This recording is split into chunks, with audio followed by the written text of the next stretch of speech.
Welcome, UFT folks out there. I'm so glad you're taking the time to take a look at this presentation. I know there's been a lot of talk about understanding the unfunded accrued liability, or the UAL, and the reamortization bill that has been put out. So I'm hoping today that by the end of this presentation, you will have an understanding of the unfunded accrued liability and what all the talk about the amortization bill is really about. So follow me in this journey. Here we have this red bucket that represents the teacher's retirement system. And in the teacher's retirement system, we have monies that come in, the contributions that come in from the city. Notice the two gray pipes coming across. Those are contributions that come from New York City. One is called the ARC, the Actuarial Required Contributions. The second is administrative expenses for TRS. Those two are in gray, and they're protected by the New York State Constitution, meaning that those contributions are required by law to come in to the TRS. The third pipe is a blue pipe. That's monies that is coming in from member contributions. So our members pay contributions towards TRS, and that money also flows into the TRS bucket. Now, in the red bucket, BAM, the Bureau of Asset Management, takes the money that flows into TRS and invests that money. And the hope is, of course, that the money that's invested will make us more money. Because you'll see on the bottom of your screen, our retirees coming to collect their pension allowance after working an entire career with DOE. Every month, at the end of the month, for over 100 years, retirees have been collecting their pension allowance, and every month, at the end of the month, they can depend on their retirement allowance from TRS. Now, let's think back to 2010. In 2010, we were coming right off of the 2008 financial crisis, and the chief actuary of New York City at that time understood the importance of implementing what at that time was considered an industry best practice. So what the actuary did was to create a different approach to ensure funding and stability of the pension funds. He did this by adding an additional stream of contributions coming into TRS. This was a more conservative approach. The chief actuary implemented the UAL, the unfunded accrued liability. And you can see here, it was a set amount of contributions from the city designed to run from 2010 to 2032. So what we did was we filled this UAL with money, and it was designed to last for 22 years until 2032. This added an additional stream of contributions into TRS to help with funding the pension plan. So where are we now? Well, as of last year, great news. TRS is considered to be well funded, and this year estimates to be even higher. So here we are in 2025, and we currently still have 8 years in the program. The current actuary discussed options of how we could possibly extend the UAL payments, and that enters the reamortization bill. The reamortization bill talks about the idea of slowing down the program and making it last an additional 20 years. So by removing the valve and slowing down, here we have a smaller pipe, which means the contributions will be entering TRS slower, at a slower rate. We can actually extend the amount of money remaining in the UAL to 2045. By doing this, it increases the stability of our pension fund and allows us to have consistent and predictable payments coming in. Let's take a closer look at this UAL. The UAL is actually a payment plan from New York City into TRS. So what are the pros and cons of the bill? Well, a pro is it reduces contribution volatility and investment risk. It also allows TRS and the Bureau of Asset Management, BAM, to make continuous investment decisions over a longer horizon. Also, there's additional interest payments from the city coming into TRS, and this adds to the health of TRS at a 7% rate.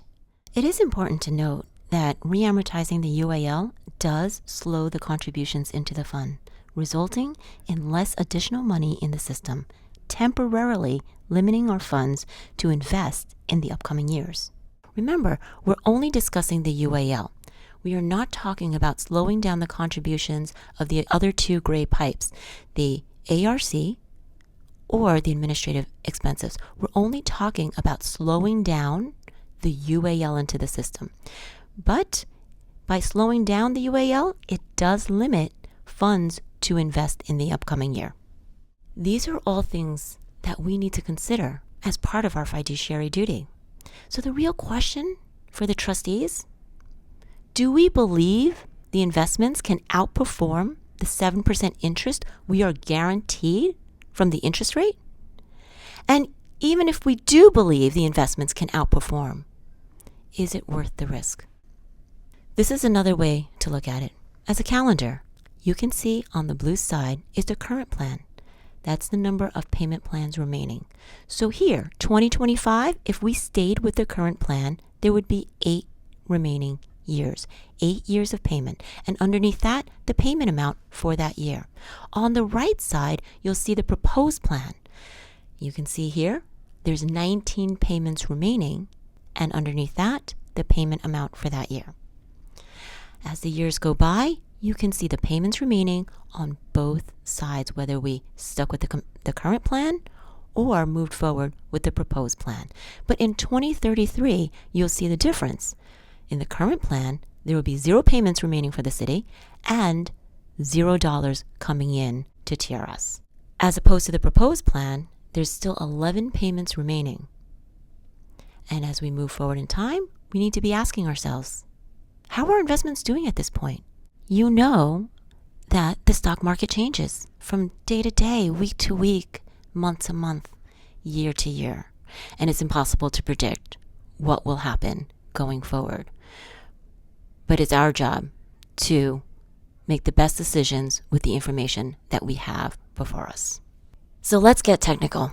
That was the easy explanation. Let's get serious. Here, you've probably seen this graph.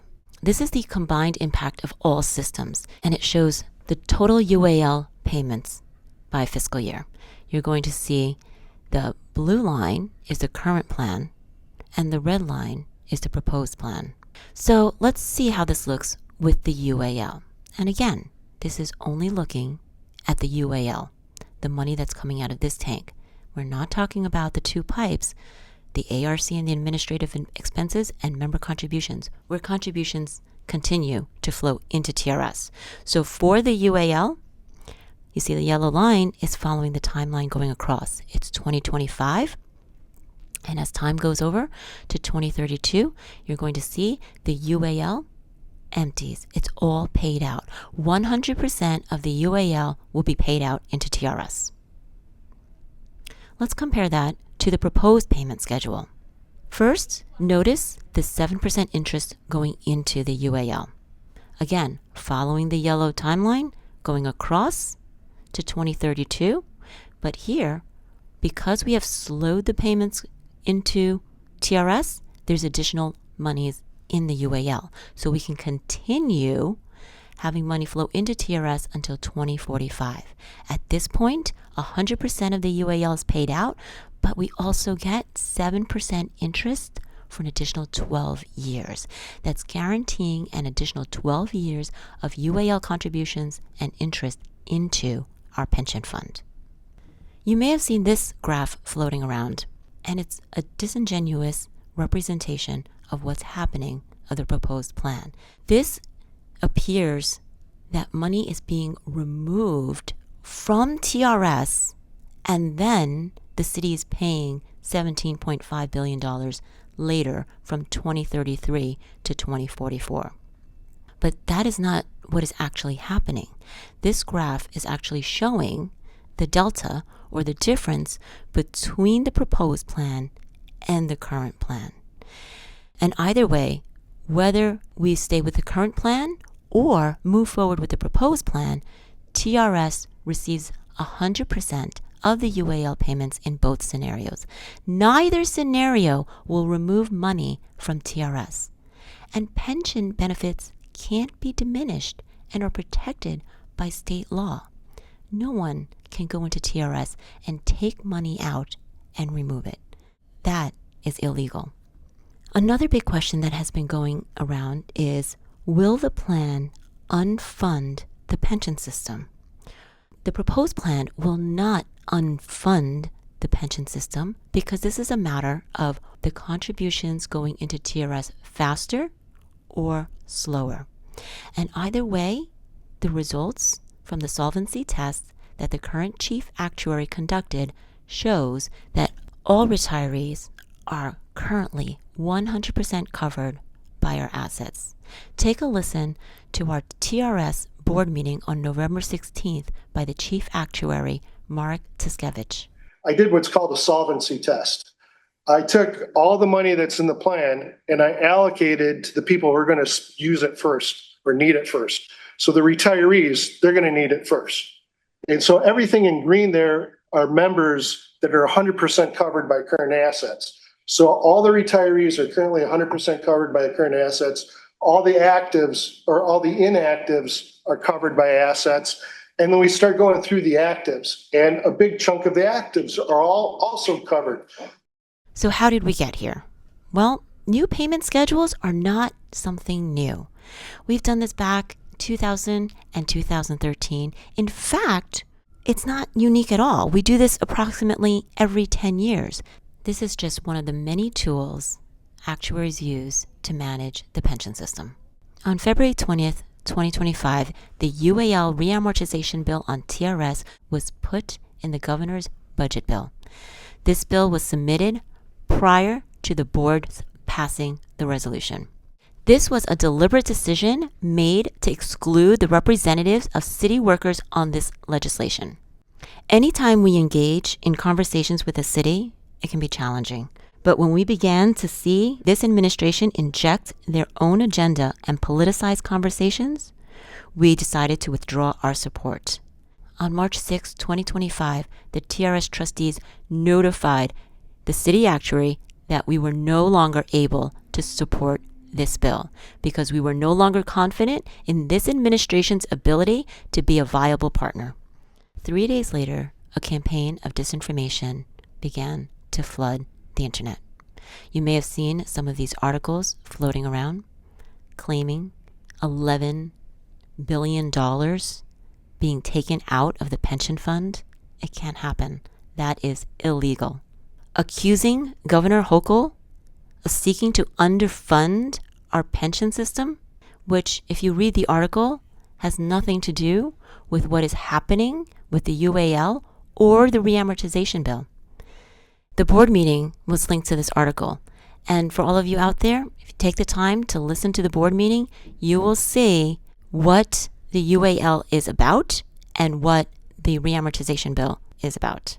And if you're interested in learning more about these topics, I encourage you to go to our board meetings. They're all online. You can watch the entire board meeting and understand more about the UAL and the reamortization bill. In conclusion, keep in mind, TRS will receive 100% of the UAL payments, and neither option can take money out of TRS. The UAL does not affect our pension payments. And to conclude this presentation, take a listen to Mark Tiskevich explaining the current plan versus the proposed plan. Is slowing down the funding worth the reduction in volatility? For me, as an actuary, I look at this, I don't think there's a bad decision here, bad choice. You could do nothing and your plan's going to be funded quicker. And you just got to realize there's going to be a big contribution cliff, a big surplus that occurs in fiscal year 2033. Or you could smooth it out a little bit, fund the plan slower, has the benefit of less contribution volatility, which is also recognized as a good thing. So there's good things on both sides. Good thing on the current method is it funds it faster. Good thing on the alternate method is there's less contribution volatility. So to wrap things up, I really hope that this presentation helped clear up any questions that you may have had about the unfunded accrued liability and the reamortization bill.